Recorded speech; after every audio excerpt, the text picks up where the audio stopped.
Today we're making sandbags. Some of you challenged me to do a tutorial on sandbags. I've only made sandbags once before, that was years ago, and the results weren't pretty. So I was determined to figure it out, and this time the results were actually pretty good. In this video I'll share everything I learned and the mistakes I made along the way. I'll test and share the pros and cons of a few types of sculpting materials, figure out the best way of shaping the sandbags, how and when to add detail, how you can arrange them, and I'll demonstrate how we can mix them with other bits of terrain. Let's get started. In this guide I'll mainly be using air dry clay, which is a self-hardening clay, so you don't have to bake it or anything, just leave it to dry. I'll be using a local brand because that's what I have at the moment. I'm guessing it's pretty much the same thing as DAS modeling clay or any other air dry clay. The material does come with some limitations, so I'll also show you why you should use epoxy putties like Milliput or green stuff in some cases.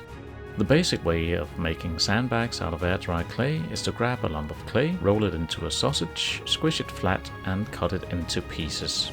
I tried cutting the clay with different tools to see if one of them might shape the ends the way I wanted, so I wouldn't have to spend hours shaping hundreds and hundreds of sandbags manually. Clippers gave a slightly better result than the others, but it was harder to measure out where to cut, so in the end it didn't make much of a difference which tool I used. What I like to do is shape the bags like a pillow.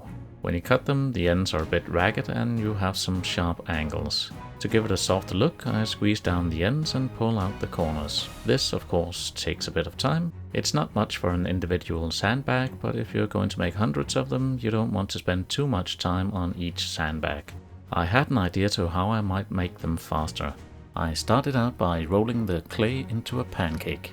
Then I used a ruler to mark the cuts I wanted, and I ended up using the same ruler to cut the pancake into strips of sandbags. Making strips of sandbags should be a lot faster than making individual sandbags. I've seen people do that before, but the sandbags tend to become quite square, so they end up looking more like bricks to me, and I wanted to avoid that. But cutting out the sandbags this way created that exact problem. I tried softening up the edges, but it didn't really work. You might have more luck if you roll the clay into a sausage and mark out the sandbags from that.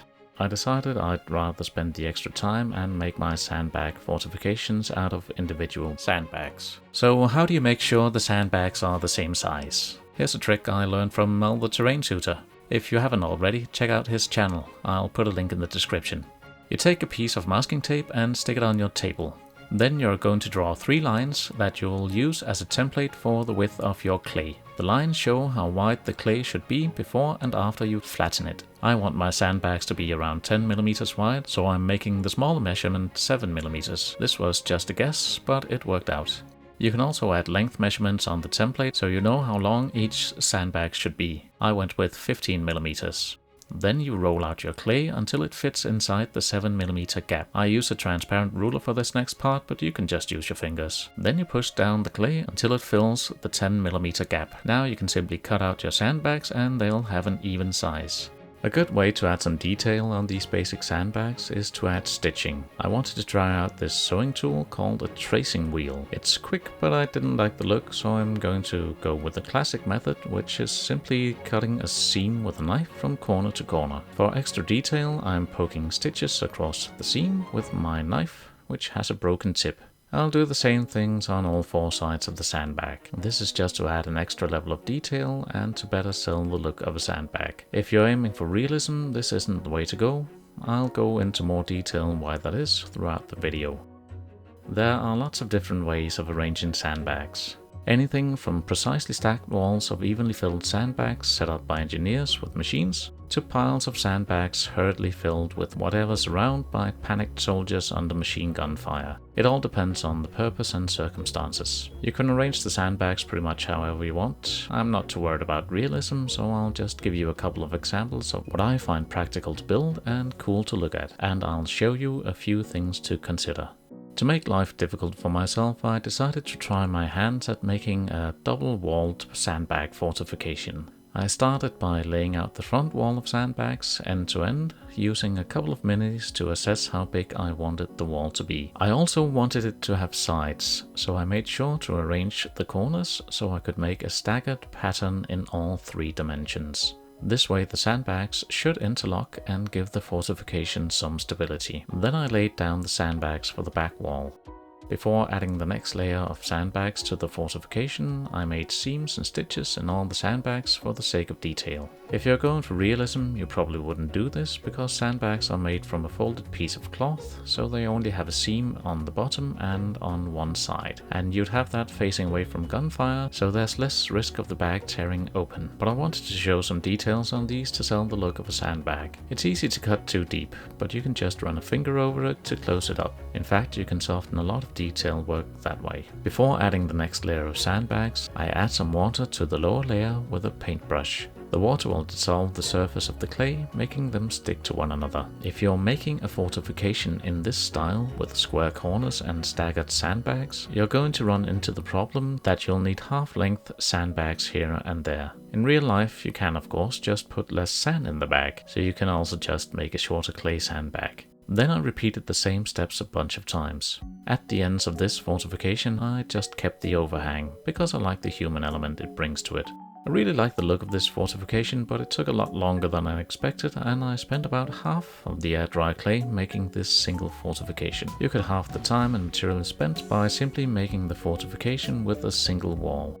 Another way of making a sandbag wall that would look more sturdy than a single row of sandbags lying end to end is to simply turn them 90 degrees and lay them side to side. In this example, I'm also arranging them in a pyramid shape, where each layer gets narrower as an alternative to the more square shape in the previous example. This way is easier, and the setup helps it look more like a sandbag fortification than a brick wall. I wanted to demonstrate how this setup looked, and I also wanted to try and see if I could get away with less effort on each individual bag. I stacked the sandbags side to side instead of end to end. It makes the wall look more solid than the end to end wall, less so than the double wall. I cut out the sandbags in the usual way, and I didn't do much to shape them. Just gave them a little squeeze on the ends to make them less square and smooth out the ends, because they're a little rough from being cut with the sculpting tool. As usual, I use my paintbrush to wet the clay so the layers will stick better to each other. After I'm done stacking the sandbags, I go over the sandbags again with a wet paintbrush to see if I can smooth out the rough bits, soften the edges and cover up small cracks. The clay is pretty mushy at this point, so I let it sit and dry for a while before adding the detail. In this case, I only cut seams into the sandbags but didn't add the stitching, because I wanted to have something to compare with to find out if the extra effort of making the stitching that I did on the previous fortification was worth it. You don't have to build your fortifications in a straight line. In this example, I arranged the sandbags in a semicircle. I decided to try cutting the sandbags at a slight angle, making each sandbag longer on one side and shorter on the other. This way I could rotate every other sandbag, so where the ends would meet, they'd make a natural curve and I wouldn't have to bend them, which might leave them prone to cracking. This worked out great. The pyramid shape leaves the ends being quite low, so only about half the total length was actually at maximum height. So I stacked the remaining sandbags on the ends of the wall to bulk it up. It also gave it an improvised look. I used a clay sculpting tool to push them down and make a slight crease where they'd naturally bend. While making the clay sandbags, a thought kept returning to me. Couldn't I just make an actual sandbag in miniature format? Let's give it a try. The tape I used was 1.5 inch wide, and I cut off a piece of around the same length. I took a clay sandbag and placed it in the middle of the tape. Then I wrapped one side around the clay and pressed the tape together on both sides so the tape stuck to itself. Then I did the same thing for the other end of the tape. I aimed to put the seam in the middle so I could place it facing downwards later and it wouldn't be visible. You'll want to have a bit of overlap so it doesn't split open later. Then I squished the clay a bit to fill out the bag, and I cut off the ends, leaving about 1 millimeter of tape, which turned out to be not quite enough. The cool thing about these is that you can squish them and get natural looking creases and folds. I think this looks really cool, but how about a full fortification? Let's find out. I made a bunch of sandbags and started piling them up. Of course I couldn't just use water to stick them down like earlier, so I used a fast drying tacky glue. One thing that was immediately clear was that you can't really pack them tightly together. Also, the ends of the sandbags didn't seem to fall naturally. After the glue had dried, I tried getting them wet to see if I could manipulate them to fall more naturally, but it didn't seem to make much of a difference. By design, the tape isn't really absorbent. This fortification does have a look that's quite distinctive from the other fortifications I made. It'll be interesting to see how they look when they're painted up. After finishing the wall, it occurred to me that the tape might keep the moisture locked inside the bag, in which case they won't dry for the next couple of years. Oops. And sure enough, when I checked on it the next day, the clay was still soft. Luckily it did finally set after another 2 days. The sandbags I'd made up until this point had been fairly basic, but I wanted to try sculpting a more detailed sandbag. I didn't expect the air-dry clay to be very good for detail work, but decided to give it a try anyway. I haven't practiced sculpting that much, so you can probably do a much better job than I did if you spend a bit of time on it. Starting with a basic sandbag, I tried making the tied end of the sack. Sandbags aren't usually square and sewn shut all the way around like with the simple sandbags we've made so far. It's just that you tuck the tied end under the sandbag so it doesn't get hit by enemy fire, in much the same way that we actually try to hide the seams as best as possible in the real world. I made some creases radiating away from the corners and the tied end of the sandbag. I used different tools to vary the shapes of the creases. The tied up bit didn't look great, so I gave it another try. Actually, that one wasn't even my first try, but never mind that. Instead I rolled a flat piece of clay like a tiny tortilla, cut off the end and stuck it to the sandbag with a drop of water. I think this actually looks really good. I was surprised that the air dry clay took detail quite well. It's not great, but it's way better than I expected. Then I repeated the process with Milliput. Milliput is somewhat like a better version of air dry clay. It's a 2-part epoxy putty that you mix together and it feels like a clay to work with. But instead of drying from water evaporation like air dry clay, epoxy putties harden because of a chemical reaction between the two components. This means that it doesn't shrink or crack when it dries. It's nicer to work with because it's more flexible when it's soft and it's harder when it's set. It's also faster to cure than air dry clay, which has a short work time but takes a very long time to fully cure. It takes detail better than air dry clay. In fact, I can only think of one reason why you'd want to use air dry clay instead of Milliput, and that is the cost. In local prices, Milliput costs around 7 times as much as air dry clay, so for a few sandbags here and there, Milliput is fine, but if you want to make a bunch of fortifications, I'd recommend air dry clay. Like air dry clay, however, Milliput is brittle. Green stuff then. Green stuff is an epoxy putty like Milliput, but where Milliput is like clay, green stuff feels more like chewing gum. I find it sticky and annoying to work with, but it does have its uses. If you want to sculpt something that needs a bit of flexibility, green stuff is great. Once it cures, it's like a flexible plastic. It just won't break, and it takes detail very well. I wanted to see how a sandbag with some cloth texture would look like, so I took a piece of cheesecloth and rubbed the pattern into the green stuff sandbag. Strictly speaking, the texture would be too small to see at this scale, but if you think it looks cool, I say go for it. To make a tied off version of the masking tape sandbag, I did the same thing as before, but instead of flattening one end, I tried to bunch it up in the center. Then I took a bit of string, looped it around the end of the bag a couple of times and tied it off. You could probably also wrap string around the other sandbags to good effect, though you might need to wait for them to dry.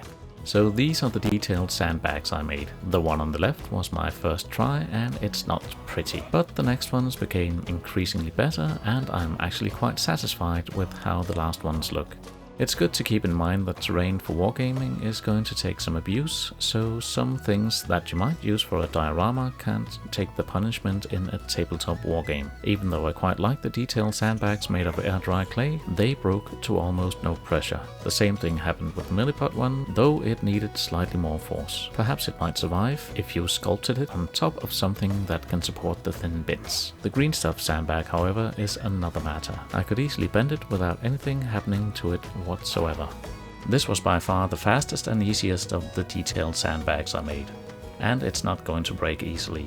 I had an idea of how to make bigger, bulkier fortifications while saving time and clay, and I also wanted to show how you can mix the sandbags with other bits of terrain to give it a bit of variation and make them more interesting to look at. I took a piece of scrap foam that had the right size, about 1 inch tall and a couple of inches long. This was going to be the bulk of the fortification. I wanted the sandbags to slope, so I cut off one side at an angle. I also wanted to incorporate an oil drum into the fortification. I designed and 3D printed a bunch of these a while ago. It's 1 inch tall, so it fit the height of the foam block. The oil drums from Games Workshop are about the same size. I cut off a corner of the foam for the oil drum to sit in, and then I regretted cutting it so deep, so I made a little block to fill the gap. For the back portion of the barricade, I took a bit of corrugated paper and trimmed it to a matching length. Then I glued the paper in place with hot glue, along with the block of foam and the oil drum.